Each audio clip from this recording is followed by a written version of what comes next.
मुख्यमंत्री डावोस में है। 8,000 करोड़ के घोटाले के ऊपर कोई बोलने को तैयार नहीं है। कौन सी सेवा जनता को मिल रही है? आप देखिए, 800 एम्बुलेंस है, एक एम्बुलेंस 50 लाख की है। मैंने हिसाब देखा है वो पूरा। और 8,000 करोड़ का हिसाब कहाँ से लाया? ये पैसा कहाँ जा रहा है? किसके किस्से में जा रहा है? महाराष्ट्र में है या दिल्ली में या गुजरात में? ये पैसा कहाँ जा रहा है? टेंडर किसको मिला है? किसका रिश्तेदार है? एजेंसी क्या कर रही है? चाहे ईओडब्ल्यू हो, चाहे ईडी हो, चाहे सीबीआई हो, क्या कर रही? इतना बड़ा घोटाला आपके सामने आया है और आप 2, 4, 5 लाख के लिए अपोजिशन के जो लोग हैं, हाँ, उनको अरेस्ट करने जा रहे हो। अमृत नोनी आर्थो प्लस, ये एक प्रूवन फॉर्मूला है। इसमें मौजूद नोनी फल के गुण और आयुर्वेदिक जड़ी बूटियां शरीर को जरूरी पोषक तत्व देने के साथ साथ हड्डियों और जोड़ों के घिसने, उनमें होने वाले सूजन और दर्द को रोकने में मदद करता है। दर्द मुक्त जीवन के लिए अमृत नोनी आर्थो प्लस। और 8,000 करोड़ का घोटाला, एम्बुलेंस घोटाला। कहाँ गए वो कोविड सेंटर वाले? कहाँ गए वो खिचड़ी वाले जो बार बार सवाल पूछते हैं ना? कोविड सेंटर में घोटाला, खिचड़ी डिस्ट्रीब्यूशन में घोटाला। 1 रुपया का घोटाला नहीं है, लेकिन 8,000 करोड़ का घोटाला जिस तरह से सामने आया है, उसके बारे में सरकार चुप है, उनके सब एजेंट चुप है, एजेंसी चुप है। ऐसा राज्य चल रहा है क्या? क्या ये पैसे से विधायक जो टूट गए हैं, उनको चुप करने के लिए पैसा यूज हो रहा है क्या? क्या ट्राइब्यूनल को पैसा गया है हमारे खिलाफ फैसला देने के लिए? हमें सब कुछ मालूम है, देख लीजिए। सर, यूपी के मुख्यमंत्री का बयान आया, आपने कहा था कि मंदिर 3 किलोमीटर दूर बना रहे हैं, तो उनका बयान आया कि अंगूर नहीं मिले तो खट्टे। नहीं, हम कोई अंगूर खट्टे नहीं है। हम अंगूर के लिए काम नहीं करते, अंगूर वाले आप हैं।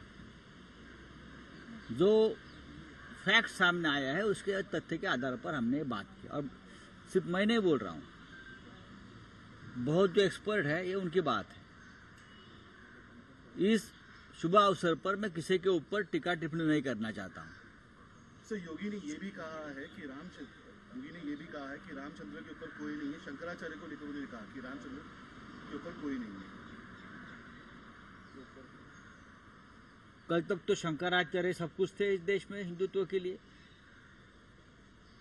अचानक आप शंकराचार्य को मानने को तैयार नहीं है। शंकराचार्य तो 4 पीठ है प्रमुख हिंदू धर्म के, हिंदुत्व के, उनके धर्माचार्य है और हम उनकी बात सुनते हैं। उनकी बात इस देश का हिंदू मानता है। अब योगी जी, मोदी जी या पूरा बीजेपी एक 5वां पीठ बनाने जा रहा है खुद का, बीजेपी का, तो हम क्या कर सकते? जब तक आपकी सरकार है तब तक ये पीठ चलेगा। तो राजन साळवे यांच्या घरावरती बोला, काय हो गया? अभी तुमचं काय आहे? 2 महत्त्वाचे प्रश्न, एक तर सूरज चव्हाण यांना काल अटक झाली आणि आता जस्ट राजन साळवे यांच्या घरावर एसीबीने धाड टाकला. कसं बघतो तुम्ही याच्याकडे? या दोन्ही ज्या घटना आहेत, सूरज चव्हाण जे शिवसेना पक्षाचे सचिव आहेत, राजन साळवी जे शिवसेनेचे उपनेते आणि आमदार आहेत, हे दोन्ही आमचे प्रमुख लोक निष्ठेने शिवसेनेबरोबर राहिलेले आहेत. त्यांच्यावर प्रचंड दबाव गेल्या काही दिवसापासून होता. त्यांच्यावर आहे, रवींद्र वायकरांवर आहे. मी सांगतो ना की तुम्ही जर शिवसेना सोडून शिंदे गटात आला नाहीत तर तुमच्यावर एजन्सीमार्फत कारवाया केल्या जातील, तुम्हाला तुरुंगात टाकलं जाईल, अशा प्रकारच्या निरोप, धमकीवजा निरोप त्यांना येत आहेत.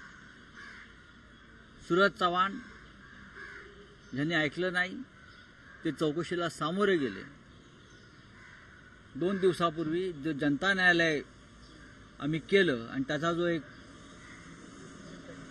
इम्पॅक्ट झाला, प्रभाव पडला, त्याच्या दुसऱ्या दिवशी सूरज चव्हाण यांना अटक केली. ही राजकीय अटक आहे. मुंबई महानगरपालिकेनं करोना काळात, कोविड काळामध्ये अत्यंत उत्तम काम केलं आहे.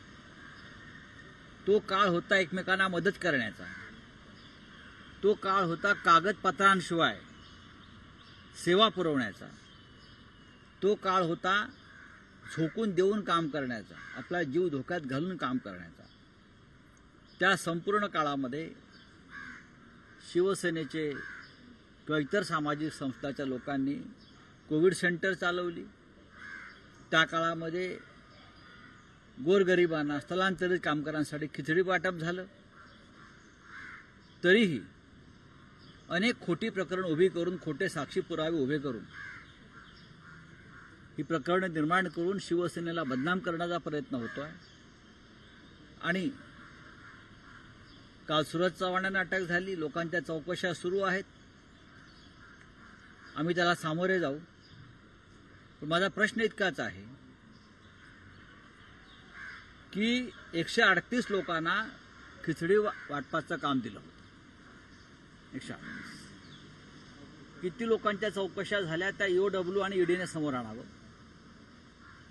किती एजन्सीच्या किती या हॉटेल्स किंवा संस्थांच्या चौकशी झाल्या, किती लोकांवर गुन्हे दाखल झाले ते समोर आणावं. किमान 38 अशा कंपन्या आहेत. 38 आकडा मी परत सांगतो. 38 अशा कंपन्या आहेत ज्याने खिचडीचं वाटप केलं नाही, पण मुंबई महानगरपालिकेकडून कोट्यावधी रुपयाची बिलं उकळली. आणि हे सगळे आणि त्यांचे म्होरके हे आज शिंदे गटात किंवा बीजेपीत आहेत. हे सगळे ज्यांनी कोट्यावधी रुपये खरोखर लुटलेले आहेत असं आम्हाला वाटतं आहे, ते सगळे त्यांचे म्होरके हे शिंदे गटामध्ये आहेत, बीजेपीत आहेत किंवा बीजेपीची संबंधित त्या संस्थाने एनजीओ आहेत. आणि त्यांची चौकशी केली नाही. सूरज चव्हाण प्रकरणात त्यांच्याबरोबर काम करणारे त्यांचे एक सहकारी ते शिंदे गटामध्ये आहेत. त्यांना अटक झाली. तुम्हाला कोणते माहिती आहेत? सगळ्यात जास्त लाभार्थी ते आहेत. असे एकूण 4 लोक जे सूरज चव्हाण यांच्याबरोबर काम करत होते ते मिंदे गटामध्ये आहेत. म्हणून त्यांना सोडलं आणि फक्त सूरज चव्हाण यांना अटक झाली.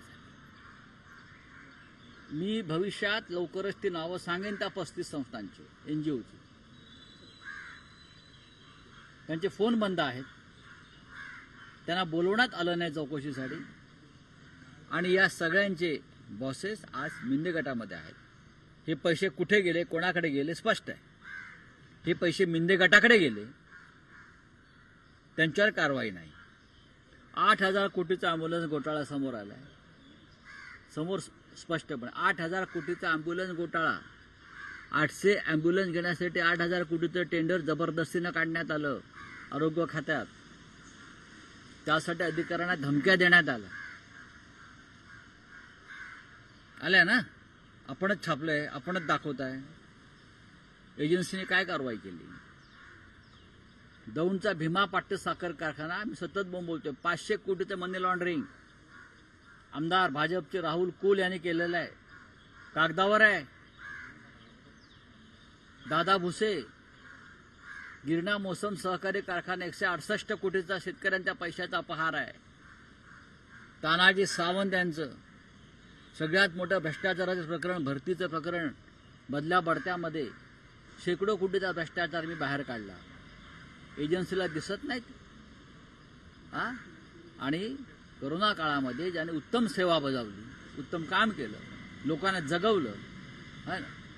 तुम्ही फक्त राजकीय सुडाने जर कारवाई करणार असाल तर आमची या सगळ्या बाबतीत लढण्याची, संघर्ष करण्याची आमची तयारी आहे. सर, सूरज चौहान को ईडी ने अरेस्ट किया है. राजन साळवी सर, हिंदी में सर. राजन साळवी हे शिवसेनेचे उपनेते आहेत. आमदार आहेत, अनेक वर्ष निष्ठेने राहिलेले आहेत. त्यांच्यावर दबाव येतोय. जर तुम्ही आला नाहीत आमच्याबरोबर तर तुमच्यावरती अशा प्रकारच्या धाडी घालू आणि तुम्हाला अटक करू. पण राजन साळवी म्हणाले मला अटक केली तरी चालेल, पण मी शिवसेना सोडणार नाही. रवींद्र वायकर यांच्यावरती अशा प्रकारचा दबाव तंत्र सुरू आहे. सुरज चव्हाण त्या दबाव तंत्रातून गेलेले आहे. शिवसेनेतल्या अन्य काही लोकांवर दबाव सुरू आहे. पण लक्षात ठेवा, दिवस बदलणार आहेत. तेव्हा आज ज्या खोट्या कारवाया करण्यासाठी हात पुढे झालेले आहेत ना, त्याच हातामध्ये बेड्या पडल्याशिवाय राहणार नाहीत. बेळगावच्या संदर्भात एक महत्त्वाचा प्रश्न आहे.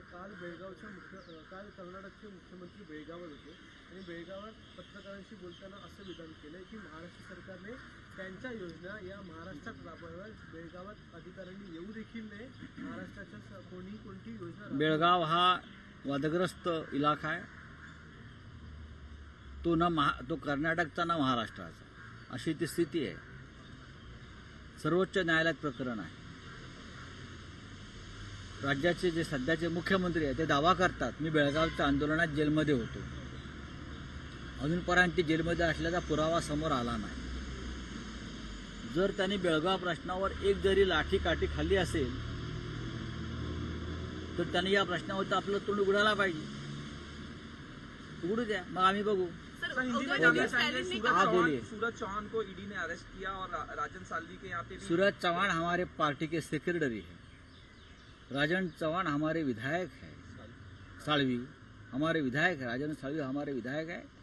पार्टी के डिप्यूटी लीडर है. बहुत ही निष्ठावान लॉयल दोनों हमारे पार्टी के लीडर्स है. जिस तरह से एजेंसी ने उसके ऊपर रेड्स किया, अरेस्ट किया है, वो पूरा राजनीतिक बदले की भावना से ये काम चल रहा है. उनके ऊपर दबाव है पार्टी छोड़ो.